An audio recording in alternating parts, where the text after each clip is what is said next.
আজকে থেকে তওবা করে নাও। অনেক যুবক আছে, অনেক মানুষ আছে যারা নিশার দিকে দৌড়াইতেছো। তোমরা একটুবার লক্ষ্য করে দেখো, হায় আমি দুনিয়াতে, আল্লাহ কেন আমাকে দুনিয়ার মধ্যে পাঠাইলেন? ও নাফরমান বান্দা, তুমি একটুবার চিন্তা করলা না যে আল্লাহ তোমাকে দুনিয়াতে ইবাদত করার জন্য পাঠাইছেন, যে আল্লাহ তোমাকে মাতা পিতার খেদমত করার জন্য পাঠাইছেন, মাতা পিতার সাথে সৎ আচরণ করার জন্য পাঠাইছেন, আর এখন তুমি নিশার দিকে দৌড়াও। হায় আফসোস, হায় আফসোস। কাল কিয়ামতের দিন যারা নিশাগ্রস্ত করেন, যারা নিশার মধ্যে লিপ্ত আছেন, এমন ব্যক্তির দিকে আল্লাহ তাআলা ফিরে তাকাইবেন না। এমন ব্যক্তি হাসরের ময়দানে আফসোস করতে থাকবে। জাহান্নামের ঘোষণা যখন হয়ে যাবে, নিজের হাত নিজে কামড়াইতে থাকবে, কামড়াইতে কামড়াইতে আফসোস করবে, হায় আমি দুনিয়াতে কি করলাম? মূল্যবান সময় দিয়েছিল আল্লাহ, কিছুদিনের জন্য আমাকে দুনিয়াতে পাঠাইছিল, আর চিরস্থায়ী দুনিয়া ছিল না, ক্ষণস্থায়ী দুনিয়া ছিল। এই দুনিয়ার মধ্যে আমি নিশাগ্রস্ত হয়ে আমার জীবনটা শেষ করে দিলাম। আফসোস, আমি যদি ভালো মানুষের সাথে চলতাম তাহলে আজকে আমি এই জান্নাতের যে নিয়ামত আছে, নিয়ামতগুলো আমি ভোগ করতে পারতাম। দুনিয়ার মধ্যে আমি খারাপের সাথে চলার কারণে আমি নিশাগ্রস্ত ছিলাম, যার কারণ আজকে আমি জাহান্নামী হয়ে গেলাম। হায় আফসোস, আমি কি করলাম দুনিয়ার জিন্দেগিটা? একটুবার লক্ষ্য করে দেখেন। ও যুবক, রাত্রে তুমি চিন্তা করে দেখো, আজকে রাত্রে তোমার মৃত্যু হয়ে গেল।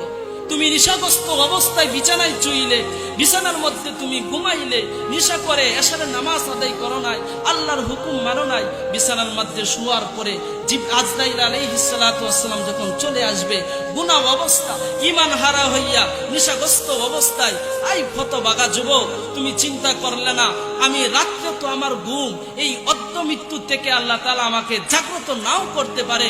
বহু মানুষ রাত্রেবেলা সুন্দরভাবে খানা দানা খাইয়া ঘুমাইছে, সকালে আর সূর্য দেখতে পারে নাই। সূর্য উদয় হয়েছে ঠিকই, কিন্তু তোমার জন্য উদয় হয় নাই। তুমি দুনিয়া থেকে চলে গেছো, আর গুনাহ নিয়ে যদি তুমি কবরে যাও, তোমার অবস্থাটা কি হবে? তোমার অবস্থাটা কি হবে? একটুবার চিন্তা করে দেখো, আল্লাহ তাআলা কেন তোমাকে এই দুনিয়ার মধ্যে পাঠাইলেন? এই দুনিয়ার মধ্যে কি স্বাদ পেয়েছো তুমি? নিশার মধ্যে তুমি কি স্বাদ পেয়েছো? যে নিশার জন্য তুমি মা বাবাকে ত্যাগ করে দিয়েছো, যে নিশার জন্য সন্তান বিবিকে তুমি ছেড়ে দিয়েছো, যে নিশার জন্য তুমি দুনিয়াটাকে তুমি ধ্বংস করে দিয়েছো, আখিরাতকে বাদ করে দিয়েছো, তুমি সেই নিশার দিক দিয়ে দৌড়াও। আহ আফসোস, একদিন আফসোস করবা, সেই আফসোস আর তোমার কোনো কাজে আসবে না, সেই আফসোস আর কোনো তোমার কাজে আসবে না। আফসোস করতে করতে করতে করতে জাহান্নামে তোমাকে নিক্ষেপ করা হবে, জাহান্নামের শাস্তি তোমার ভোগ করতে হবে। এই জন্য যুবক, আজকে থেকে তওবা করো। আল্লাহ, জীবনে যা কিছু করেছি, জীবনে আমি যত অন্যায় করেছি, জীবনে যত নেশা করেছি, আজকে থেকে আমি তওবা করলাম।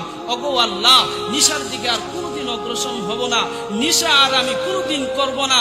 আজকে থেকে আমি তওবা করলাম। আল্লাহ, তুমি আমাকে ঈমানওয়ালা বানায়া দাও, আমাকে নামাজিওয়ালা বানায়া দাও, মা বাবার প্রতি আমার ইহসান করার মতো তৌফিক দাও, আর দুনিয়াতে চলাকালীন আমার ঈমানকে শক্ত করে দাও।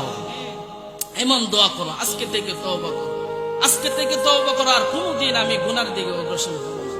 সম্মানিত উপস্থিতি, সময় না থাকার কারণে আমি আপনাদেরকে বিস্তারিত ভালোভাবে বুঝাইতে পারি নাই।